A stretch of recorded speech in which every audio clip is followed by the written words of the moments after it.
Ladies and gentlemen, today the topic is why God is not lost and how you might be. The reason that I want to talk about this is because over the past couple weeks, as I've talked to more and more people about Christianity and Jesus, I think it's become clear to me that a lot of people think that they found Jesus, and I don't know if that's entirely accurate. The reason being is because I think it makes much more sense to understand that Jesus or God chose us. We did not choose him. He was always there. He has always been. And if God is omniscient and omnipresent, which means all-knowing and, always around, then how could it possibly be that he's the one that's lost and we're the ones that are not? It just doesn't make a lot of sense to me. So I want to also talk about a passage from Luke 11:33 through 34. But first, I want to talk also about the Socratic cave. And for those that may not know, the story comes from the book Republic from Plato, and it talks about how Socrates describes a cave that people are in, and that one man is actually able to escape the cave, and because they're handcuffed, they're chained up, they can only see the shadows on the wall. There's no light other than that. So anyway, a man is able to escape the cave, and he goes out into the world, and he's blinded at first by the light.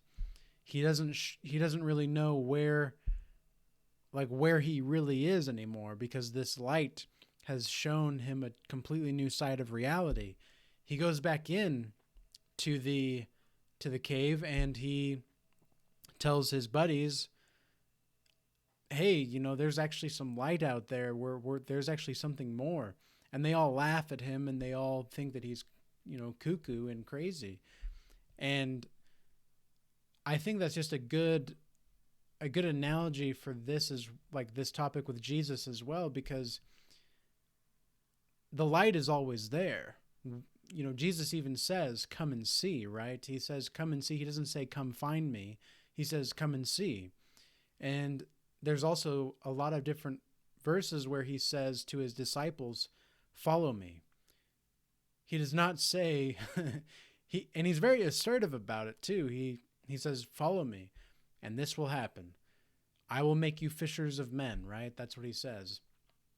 Which is very strange thing to say to somebody, but it makes a lot of sense in a very strange way. It's a very truthful way of looking at the world because of its abstract qualities and applicability to almost anyone, really. So without further ado, the verse, again from Luke 11:33 through 34, it says, no man, when he hath lighted a candle, putteth it in a secret place, neither under a bushel, but on a candlestick, that they which come in may see the light. And the light of the body is the eye. Therefore, when thine eye is single, thy whole body is full of light. But when thine eye is evil, thy body also is full of darkness. So, again, going back to the Socratic dialogue with the cave, these people were obviously in the dark, literally. And the guy that was trying to show them the light, they rejected him. They rejected him because, well, they didn't know. They didn't know any better, and how would they know? And there's a lot of wisdom in that story, but I also think that here when Jesus says that when he hath lighted a candle, no man lights a candle and puts it in a secret place. Why? Because whenever you need a candle, and I do have some candles going over there in the background, as you can see, whenever you light a candle, you're illuminating the darkness, right? And there's a kindling of light that is helpful to us. It guides us. It's a lantern in the depths of the unknown, right? And there's a lot that we can be painstakingly slow in understanding which way to go in the dark. But when we have a candle, even if we're super slow, we move forward. And this is also a lot of the times people say, well, Christians, a lot of Christians will say, we walk by faith and not by sight, right? And even that's talked a lot about in the Bible is walking by faith and not by sight. It's that trust. It's that ability to connect with the higher source of being, even though things may not look like that's how things are actually turning out. But that would be a mistake. It would be a mistake to think that way, because when something that I've been doing lately, which is very, very interesting, is just the act of believing that I'm a lucky person. Not necessarily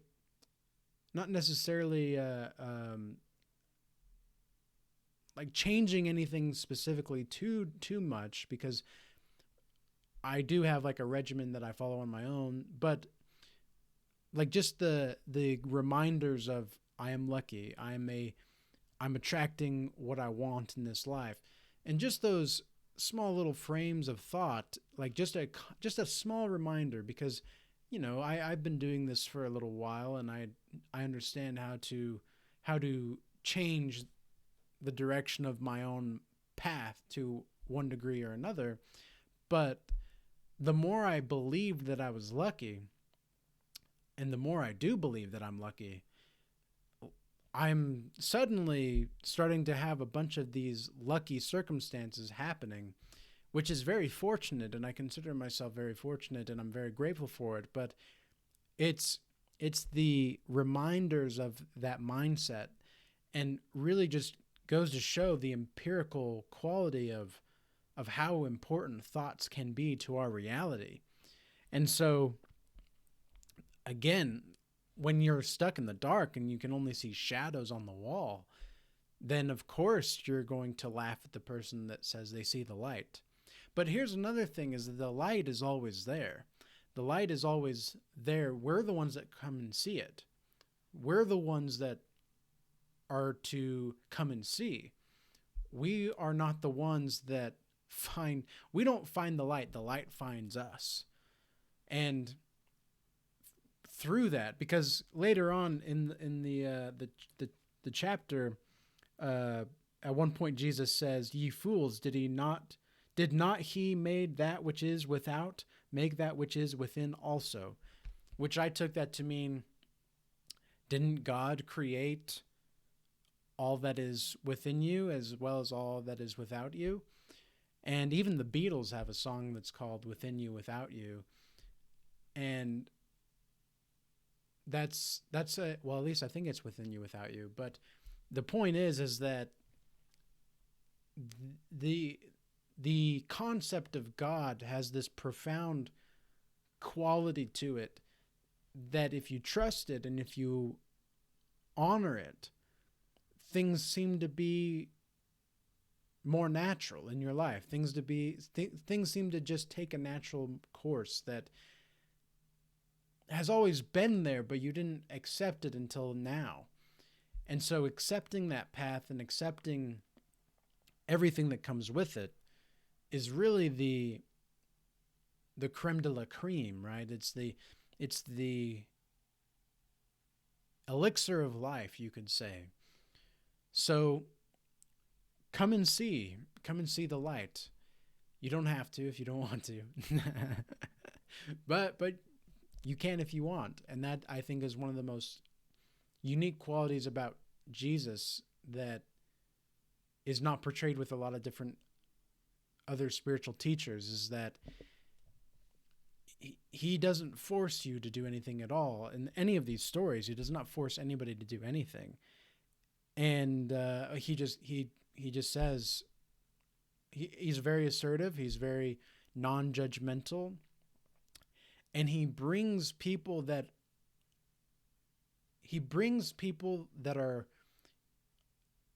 are sinners to the story of life itself. And that is exactly what happens in the cave as well, is that the people that were stuck in the cave, even though they didn't see the light, they were still part of the story of the light, which I think is so cool and so interesting. But with that being said, I hope this message was insightful and useful.